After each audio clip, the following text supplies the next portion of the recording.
በሰው ተከቦ ሰውን መናፈቅ በሰው መሃል ሆኖ ሰውን ማጣት የዘጠናዎቹ ፈርጥ የዘጠናዎቹ ኮከብ ወንድሙ ጅራ ታምሜ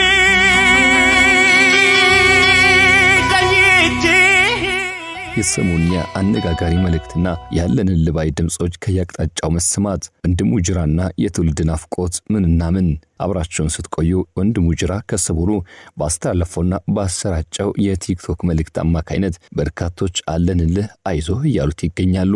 ለመሆኑ ወንድሙ ጅራና ብቸኝነት ወንድሙ ጅራና አሁን ያለበት ስሜት ለምን ተነሳ?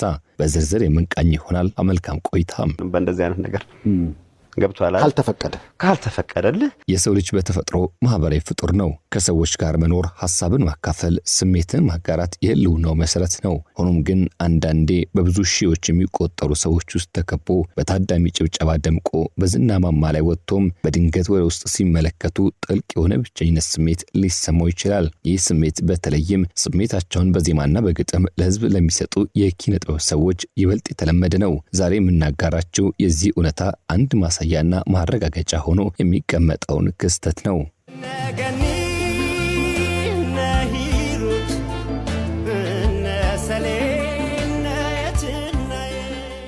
1990ዎቹ ለኢትዮጵያ ዘመናዊ ሙዚቃ ሽግግር ሆነ ብሎም ደግሞ መድመቅ ትልቅ ዘመን ተብሎ የሚጠቀስ ነው። በዚያ ጊዜ ቴክኖሎጂው እንደዛሬው ሳይስፋፋም አውቶቲዩንና የድምጽ ማሳመሪያ ሶፍትዌሮች ባልነገሱበት ዘመን እውነተኛ ተሰጥኦ ያላቸው ድምጻውያን ብቻ አደባባይ ላይ በወጡበት በሰው ልብ ውስጥ በነገሱበት ጊዜ ብቅ ያለ የዘጠና ኮከብ በዚያ እውነተኛ የኪነ ጥበብ ፍልሚያ ውስጥ አልፎና ታግሎ ጎልቶ መውጣት ከቻሉት መካከል የሚጠቀሰው ወንድሙ ጅራ ነበር። ወንድሙ ጅራ ወደ ሙዚቃ ዓለም ሲቀላቀል ይዞት የመጣው ለየት ያለ የድምጽ ቀለም፣ የቃላት አጠቃቀም፣ ስሜትን የመግለጽ አቅም በአጭር ጊዜ ውስጥ ተወዳጅ አድርጎት ነበር። በዚያ ዘመን ለሙዚቃ አፍቃሪያን ያበረከታቸው ሁለት ያክል ሙሉ አልበሞቹና ተወዳጅ ነጠላ ዜማዎቹ የዚያን ዘመን ወጣቶች የፍቅር የናፍቆትና የህይወት ትርጉም መገለጫዎች ነበሩ።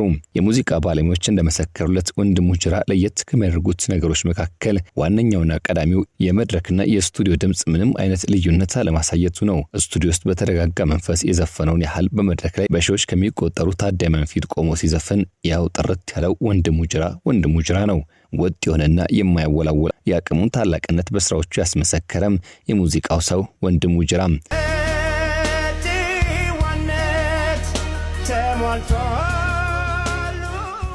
ይህ እውነተኛ የጥበብ ሰው መሆኑን የሚያረጋግጥ ሕያው ምስክር ሆኖ የሚቀመጥና የሚነሳለት ነው። ከዝምታ በስተጀርባ ድንገት ፈንቅሎና ገንፍሎ ወጣው ስሜት ወንድሙ ጅራ በቲክቶክ ከሰሞኑ ያሰራጨው የበርካቶችን ልብ የነካውና አስገራሚው ብሎም ደግሞ ለጭንቀት የዳረገው ክስተት ዓመታት አልፈዋል። የ1990ዎቹ ትውልድ አድጓል።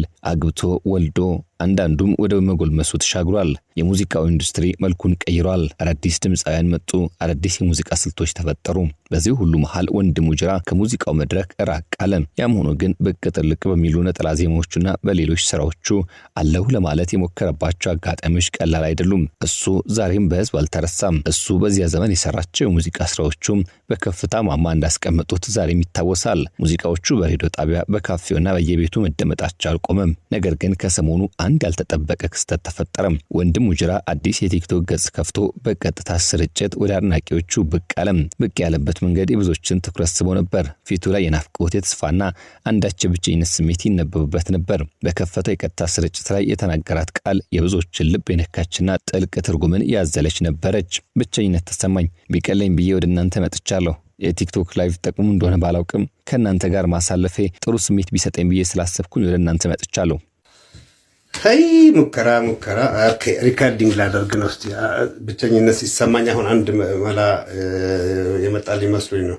መጀመሪያ በሪካርዲንግ ልሞክረውና ከዛ በኋላ ላይቭ እንደዚህ ገባለሁኝ እና ከአንዳንድ ጊዜ የሚሰማኝ ብቸኝነትን ያስረሳኛል ብዬ አስቤ ቲክቶክ ላይ ላይቭ ለመግባት ከእናንተ ጋር ለመጫወት አሁን ይህን ሪኮርዲንግ እንደ መለማመጃ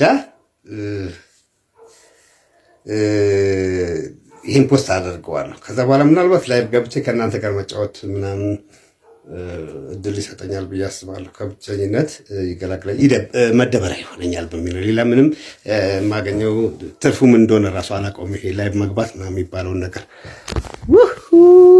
ይህ አጭር መልእክት እጅግ በጣም ትልቅ ክብደት ያለውን አንዳች ስሜትን የገለጸበት ነበር። አንድ ዘመን ሙሉ ህዝብን ሲያዝናና ሲያጽናናና ብሎም ስሜቱን ሲያንጸባርቅ የነበረ ከያኒ በመጨረሻ እሱ ራሱ ማጽናኛ ፈልጎ ብቸኝነቱን ሊያስታግስ የሚችል የሰው ትንፋሽ ሽቶ ወደ ህዝብ መምጣቱ የኪነ ጥበብ ሰዎችን ውስጣዊ ህይወት እንድንመረምር ብሎም ደግሞ ምን ሆኖ ይሆን እንድንል አስገድዶናል። እሱ በብቸኝነት ስሜት እገኛለሁ ቢቀለኝ ብዬ ወደ እናንተ መጣው ይበል እንጂ ወደሱ ስራ ተስበው በሱ ናፍቆት ውስጥ ያሳለፉ ጥቂት አይደሉም። ለዚህ ማሳያው የህዝብ ማዕበልና የፍቅር ምላሽ ነው። በጥቂት ደቂቃዎች ውስጥ የተሽጎደጎደው ያለንለት ስሜት የብዙዎችን ልብ መንካቱ አልቀረም። ወንድሙ ጅራ ብቸኝነት ተሰማኝ ብሎ እጁን ሲዘረጋም የኢትዮጵያ ህዝብ እጁን አጣጥፎ አልተቀመጠም። ያጋራው የቪዲዮ መልእክት በሰዓታት ልዩነት ውስጥ ብቻ እንደ ሰደድ እሳት እንደ ጉድ ተሰራጨም። ከ800 ሺህ በላይ ሰዎች ቪዲዮን ተመለከቱት። ከ200 ሺህ በላይ የሚሆኑት ደግሞ ወደናል ወይም ደግሞ የልብ ቅርጿ በመንካት ፍቅራቸውን ገለጹለት። ከ3000 በላይ የሚሆኑት ጥልቅና ስሜት የሚነኩ አስተያየቶችን በገጹ አሰፈሩ። አስተያየት ሰጪዎቹ አብዛኞቹ የ1990ዎቹ የሙዚቃ ውበት የሚያስታውሱ ነበሩ። የኛን የ90ዎቹን ዘመን ያደመክልን ድምጻዊ ነህና እንወዳለን፣ ትዝታችን ነህ እንወዳለን፣ አለንልህ ብቸኝነት አይሰማህ የሚሉ ቃላት የህዝቡ ፍቅር ምን ያክል ለሱ እንዳለው እንዲሁም የአክብሮት ደረጃቸው የላቀ መሆኑን ያሳየ ነበር። ማህበራዊ ሚዲያ ብዙ ጊዜ የጥላቻና የስድብ መድረክ እየሆነ በመጣበት በዚህ ዘመን የወንድሙ ጅራ ቲክቶክ ገጽ ግን የፍቅር የድጋፍና የመተሳሰብ አውድማ ሆኖ በአንድ ጊዜ አረፈው። በርካታ ቁጥር ያላቸው ዝነኛ ኢትዮጵያውያን የኪነ ጥበብ ሰዎችም እንዲሁም በሚሊዮን የሚቆጠሩ ተከታይ ያላቸው ቲክቶከሮች ቪዲዮን በስፋት ሪፖስት በማድረግ አለኝታነታቸውን በተግባር አሳዩ። ይህ ክስተት አንድ ትልቅ እውነትን አሳይቶናል። እውነተኛ ጥበብ መቼም አይሞትም። እውነተኛ ከያኒ በዘመናት ሂደት ውስጥ የተረሳ መስሎት እቤቱ ተቀምጦ ድንገት አለው ብሎ ቢነሳ እኛም ስንፈልግ ነበር ብሎ የሚቀበለው እልፍ እንደሆነ የህዝቡ አስተያየትና ብሎም ደግሞ ያለንል ግብረ መልሶች የዚህ ማሳያ ሆነዋል። የኪነ ጥበብ ቤተሰቡ ምስክርነትና እንዲሁም የእርሱ ያልተነገረው ሌላኛው የህይወት ገጽ። በዚህ ፍቅር ማዕበል ውስጥ ጎልተው ከተሰሙ ድምጾች መካከል የሙያ አጋሮቹ የሰጡት ምስክርነትና ብሎም ደግሞ ለሱ ያላቸውን አጋርነት ያንጸባረቁበት ክስተትና አጋጣሚ ሆኖ እናገኘዋለን። ተወዳጁ ድምጻዊና የግጥም ዜማ ደራሲ ኢስማኤል በርጋ ስለ ወንድሙ ጅራ የሰጠው ምስክርነት ብዙዎቻችን የማናውቀውን የወንድሙ ማንነት ገልጦልናል። ኢስማኤል በርጋ እንዲህ ሲል ነበር አስተያየቱን ብሎም ደግሞ ምስክርነቱን የሰጠው። ወንድሙ ጅራ እጅግ በጣም ከመወዳቸውና ከማከብራቸው አብሬ ከሰራኋቸው ወንድሞች አንዱ ነው። በሙያው ይበል የተባለለት ትሁትና ስብዕናው ከፍ ያለ ነው። እስከማውቀው ድረስ ከወንድሙ ጋር በደንብ ተግባብቶ ለማውራት ከፍ ያለ ሌቭል ወይም ደረጃ ያስፈልጋል። ለምን ካለን ስንቶቻችን እናውቃለን? ወንድሙ ጅራ የተማረና የሁለተኛ ደረጃ ትምህርት ቤት የኬሚስትሪ መምህር እንደነበር ብዙ ሰው የሚያውቅ አይመስለኝም። እሱም ሚዲያ ላይ ሲናገር አልሰማሁትም። ስለዚህ ብለን ብናስብ ዱቄት የሆነ ወሬያቸው አይመቸውም። ስታወራ ብትውል መልስ ላይ ሰጥ ይችላል። ወገን ወንዴን ስላየሁት ደስ ብሎኛል። በቲክቶክ ከመጣ ብናበረታታውና ሐሳቡን ብናገራው መልካም ነው የሚል እምነት አለኝ። ይህ የምስክርነት ቃል የወንድሙ ጅራን ጥልቅ ማንነትን በብዙ መልኩ ያሳየ ነው። እሱ ዝም ብሎ ዘፋኝ ብቻ አይደለም። የኬሚስትሪ መምህር የነበረ የተማረ ነገሮችን በምክንያትና በሳይንሳዊ መንገድ መተንተን የሚችል ምሁር እንደነበር ጭምር ምሁር መሆኑን የሚገልጽና የሚያንጸባርቅ ነው። በኬሚስትሪ ትምህርት ኤሌመንቶችና ሞለኪውሎች በትክክለኛ መጠን ተዋህደው አዲስ ነገር እንደሚፈጥሩት ሁሉም ወንድሙ ጅራም ድምጹን ግጥምና ዜማውን በትክክለኛ መጠን አዋህዶ ነበር ልባችንን ሲሰርቅና ብሎም ደግሞ በሱ የሙዚቃ ማዕበል ውስጥ እንድንጥለቀለቅ ሲያደርገን የነበረው። ኢስማኤል በርጋ እንዳለው ወንድሙ ጅራ ዱቄት ለሆኑ ዓላማ ለሌለው ተራ ወሬ ጊዜ አይሰጥም። ከእርሱ ጋር ለማውራት ከፍ ያለ የእውቀትና የንቃተ ህሊና ደረጃ ይጠይቃል። ይህ ደግሞ በባህሪው ዝምተኛ አስተዋይና ብሎም መራጭ እንዳደረገው መገመት አያዳግትም።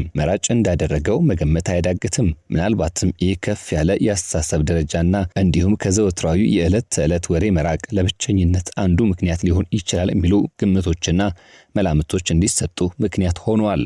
የወንድሙ ጅራ ስሜትን በይበልጥ በቃላት የገለጸው ደግሞ በወንዶች ጉዳይ ፊልም ላይ ባሳየው አስገራሚ ትወና ብቃት የምናውቀው ተወዳጁ ተዋናይ ቴዎድሮስ ስዩም ነው። ቴዎድሮስ ባስተላለፈው አጭር ግን ደግሞ እጅግ ጥልቅ በሆነው መልእክቱ በሰው መሃል ተከበው ሰው ማጣት ምን ማለት እንደሆነ አውቀዋለሁ፣ ስሜቱን አይዞ ሲል አስተዛዝኗል። ይህ አባባል የዘመናችን ትልቁ የህይወት ፍልስፍና ነው። በሺዎች በሚቆጠሩ አድናቂዎች መከበብ፣ በመንገድ ስታልፍ ጣት የተቀሰረብህ መታየት፣ በየሚዲያው ስምህ መነሳት፣ ይህ ሁሉ ሰው አጠገቤ አለ ብለህ እንድታስብ ሊያደርግህ ይችላል። ነገር ግን ነፍስ ስትዝል፣ ልብ ሲደክም፣ እውነተኛ የነፍስ ጓደኞች፣ ውስጣዊ ስሜትን ያለ ፍርድ የሚያዳምጥ ሰው ስትፈልግ ያ ሁሉ ህዝብ የትም አይገኝም። ያኔ ነው በሰው መሃል ተከቦ ሰው ማጣት ማለት ምን ማለት እንደሆነ የሚገባ። የኪነ ጥበብ ሰዎች ለህዝብ ደስታ ሲሉ የራሳቸውን ህይወት ጊዜና ጉልበት መስዋዕት ያደርጋሉ። ሲያዝኑም እየሳቁ ሲከፋቸውም ያዜሙ ህዝብን ያዝናናሉ። መድረክ ላይ ሲወጡ የብዙዎች የደስታ ምንጭ ሆነው ይዘልቃሉ። ከመድረክ ሲወርዱና ወደ ቤታቸው ሲገቡ ግን ብቻቸውን ናቸው። ቴዎድሮስ ስዩም ይህን መራር እውነት ጠንቅቀው ስለሚያውቅና የወንድሙን ጅራይ ብቸኝነት ጩኸት ከልቡ ስለተረዳ በሰው መሃል ተከቦ ሰው ማጣት ምን ማለት እንደሆነ አውቀዋለሁ እንዲል አድርጎታል። ይህ አጋጣሚ መለስ እንድንል ያደርገናል ወደ ኋላ። ያውም ወደ ኋላ የሚመለሰን ጉዳይ የተወዳጁ ሁለገብ የኪነ ጥበብ ሰው የነጻነት ወርቅነህ ድንገተኛ ህልፈት በተሰማ ማግስት ሰው የሆኑ ሰዎች ባጠገቡ የሉም ያስባሉ ጉዳዮች እንዲፈጠሩና እንዲነሱ ምክንያት ሆኖ ነበር። ነጻነት ወርቅነህ በስራዎቹ የገነነ ሳቅን ፈጣሪ በእያንዳንዱ ደጅ እያንኳኳ መግባት የሚችልበት ልብን ኮርኳሪ ስራዎችን መስራት የተካነበት የጥበብ ሰው ቢሆንም ወደ ኋላ ሲመለስ ግን እርሱም አንዳች የብቸኝነት ስሜት በውስጡ እንደነበር ያመላከተበት ማንም አይረዳህም፣ ማንም ስላንተ አይገደውም የሚል ሐሳብ አስተያየት በሕይወት ሳለ የሰጠበት አጋጣሚን ወደ ኋላ ጠንጥነው የደረሱበት ስለዚህ ስሜት ሲያነሱና ሲገልጹ ነበር።